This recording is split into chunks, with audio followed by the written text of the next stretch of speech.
Hello, we are here at the Ritz-Carlton at Crypto 306, and I have with me Shantnoo, the CEO and founder of Encryptus. Thank you Hi, so much for being here with us. it's my pleasure to be here, Elsa. Can you tell us about Encryptus and its role in the payments industry?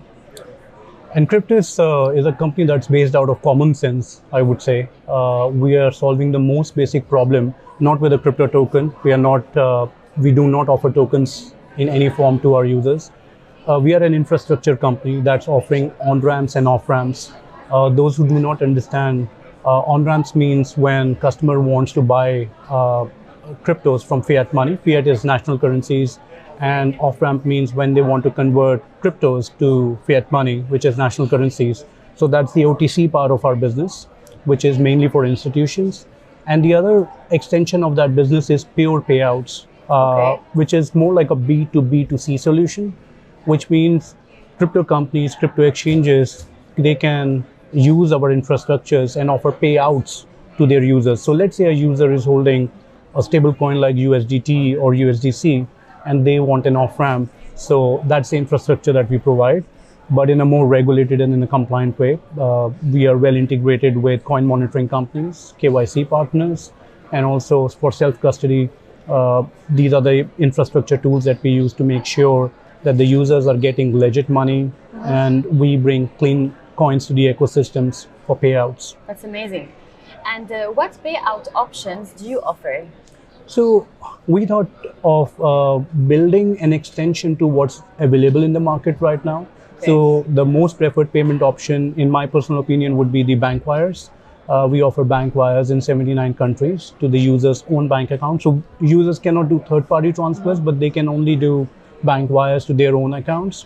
In addition to this, we also offer gift cards, mobile top-ups, and mobile wallets, because it's not like one size fits all. Every market is dynamic. Every market has different requirements. Yeah. So therefore, to cater to the needs of our users, we thought like it's better to have a wide scope of payment methods in addition to Visa and MasterCard, which is just card payments really.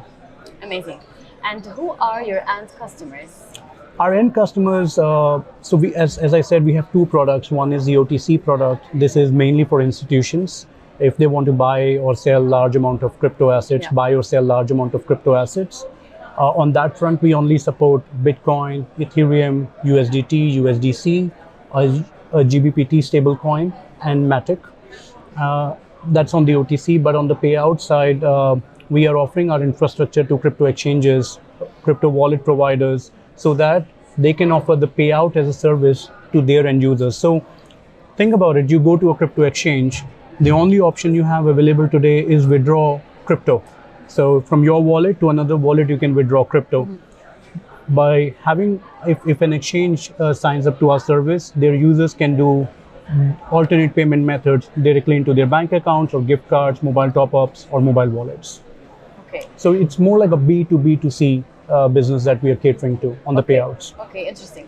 How do you position yourself against the current other payout partners?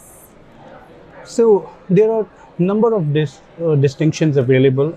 If I have to do a like-for-like comparison for bank wires, we see that the current outgoing fee is extremely high for the users, which means if just today morning, I won't name the company, but I was just looking at the fee to off-ramp $100 worth of USDC, like 100 USDCs to GBP. Yeah. The fee was around 25%. This was like 10 a.m. in the morning when I was looking at it. So that's one part of the business that we are answering, that we are focusing on, which means that our core focus is to reduce the cost for the users for off-ramps. B is to offer a wider scope of network, like sending money or bank wire to India or to Nigeria or to Kenya seems to be a massive problem for the users. They rely on P2P, but with our services, they don't have to rely on other methods. The other form of payment methods who we are competing against is the card companies who are offering off-ramps directly onto to their ecosystem. Let's say I'm on MasterCard and I want a withdrawal on MasterCard. The fee that I'm looking forward to pay is pretty high. And B, it's limited reach, especially in frontier markets. So these are the two segments that we are competing against. Okay, So tell me, why Encryptus doesn't offer pay-in and offers only payouts? Okay. Um, we we want to offer pay-in, but we don't want to consume the current infrastructure of the card companies, because then how are we different from them? And the current industry is actually built on Visa and MasterCard. And what happens? Well, it's going to happen now. They're going to compete with other card companies, right?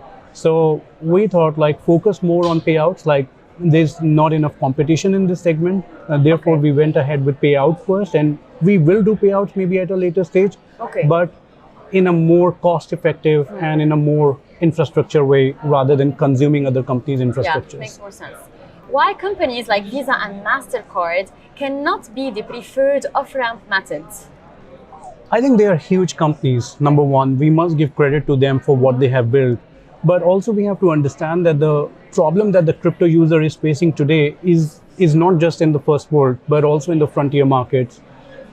Because of the reach that they have currently is not sufficient for people who are not on Visa and MasterCard, number one.